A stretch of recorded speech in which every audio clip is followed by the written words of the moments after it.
Welcome friends. রাজ্য সরকারি কর্মীদের 4% মহার্ঘ ভাতা যেটা এপ্রিল থেকে দেওয়ার কথা, তার এখনও অর্ডার জারি হয়নি। কিন্তু কেন হয়নি, আজকে মিডিয়ায় কি উঠে এসেছে এই নিয়ে অবশ্যই দেখবেন। ভিডিও শেয়ার করবেন, চ্যানেল নতুন হলে সাবস্ক্রাইব করবেন।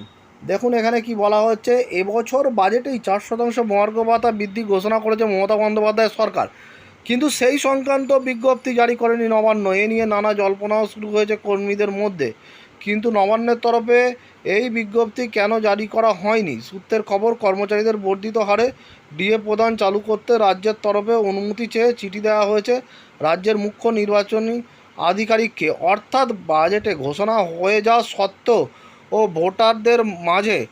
ভোটের মাঝে ডিএ বাড়াতে কমিশনের ছাড়পত্র চাওয়া হয়েছে নবান্নের তরফে। কমিশনের সেই ছাড়পত্র এখনও না মেলায় বিজ্ঞপ্তি জারিসহ 1 এপ্রিল থেকে নয়া হারে ডিএ কার্যকরের বিষয়টি ঝুলে রয়েছে। বাজেটে ঘোষিত বিষয়ে নতুন করে কমিশনের অনুমতি চাওয়াকে অতি সক্রিয় সিদ্ধান্ত বলে মনে করছে কর্মচারী আধিকারিকদের একটা বড় অংশ। আবার ছাড়পত্র না দেয় তারা কমিশনের বিরুদ্ধে গড়িমসিও অভিযোগ তুলতে শুরু করেছেন। সিও দপ্তরের একটি সূত্রে জানা যাচ্ছে, রাজ্যের মুখ্য সচিবের লেখা ওই চিঠি দিল্লিতে পাঠানো হয়েছে। নির্বাচনী বিধিনিষেধ কার্যকর হওয়ার পরে মুখ্য সচিবের থেকে শুরু করে থানার ওসি পর্যন্ত বদল করেছে কমিশন। এ নিয়ে সরব হয়েছেন মুখ্যমন্ত্রী মমতা বন্দ্যোপাধ্যায়। তার কথায় তার হাত থেকে কার্যত সমস্ত অধিকার কেড়ে হয়েছে।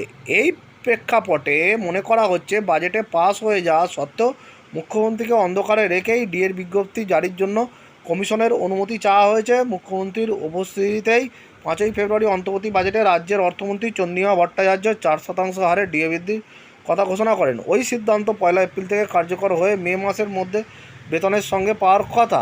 ফলে এপ্রিলের আগেই এই সংক্রান্ত বিজ্ঞপ্তি জারি হবে বলে আশাবাদী ছিলেন সকলে, কিন্তু তা না হওয়াতে গুঞ্জন শুরু হয় নবান্নের অলিন্দে। সকলেরই প্রশ্ন, এর আগেও বাজেটে ডিএ বৃদ্ধির ঘোষণা করা হয়েছিল রাজ্যের তরফে। প্রতিবারই যত সময় বিজ্ঞপ্তি জারি হয়েছে এবং সেই ডিএ পাওয়া গিয়েছে, তাহলে এবছর এখনও বিজ্ঞপ্তি জারি হলো না কেন? এই প্রশ্নের উত্তর খুঁজতে গিয়ে একাধিক যুক্তির কথা উঠে আসছে কর্মীদের আলোচনায়। বাজেটে ঘোষিত বর্ধিত 4% ডিএ শীঘ্রই দেওয়া হবে একাধিক জনসভা থেকে বলতে শোনা গিয়েছে মমতাকে। শনিবার এবং রবিবার সভা থেকেও তিনি এ বিষয়ে বলেছেন। তাহলে কি এক্ষেত্রেও বিজেপিকে সুবিধা পাইয়ে দিতে ডিএর বিজ্ঞপ্তি জারির অনুমোদন দিতে দেরি করছে কমিশন? প্রশ্ন সরকারি কর্মচারী মহলের এক অংশে। তাহলে দেখলেন যে কমিশনের গড়িমসিতে থমকে রাজ্য কর্মীদের 4% ডিএ। আজকে নামী মিডিয়া এটা বলা হচ্ছে, অর্থাৎ এপ্রিল থেকে ঘোষণা হয়ে গেলেও অর্ডার জারি হয়নি, কারণ ভোটের আচরণবিধি লাগু হয়ে গেছে বলে সেটাই বলা হচ্ছে। এবং চিঠি মানে এই ডিএর অর্ডার যাতে জারি করা যায় সেই জন্য নাকি দিল্লিতে পাঠিয়ে দিয়েছে নির্বাচন কমিশন। আজকে পত্রিকা অনুযায়ী এই আপডেটটি পাওয়া যাচ্ছে। এবারে দেখা যাক যে এই ভোটের মধ্যে সেই অর্ডার জারি হয় কি না, নাকি একদম ভোটের রেজাল্টের পরে সেই অর্ডার জারি হয়। ধন্যবাদ।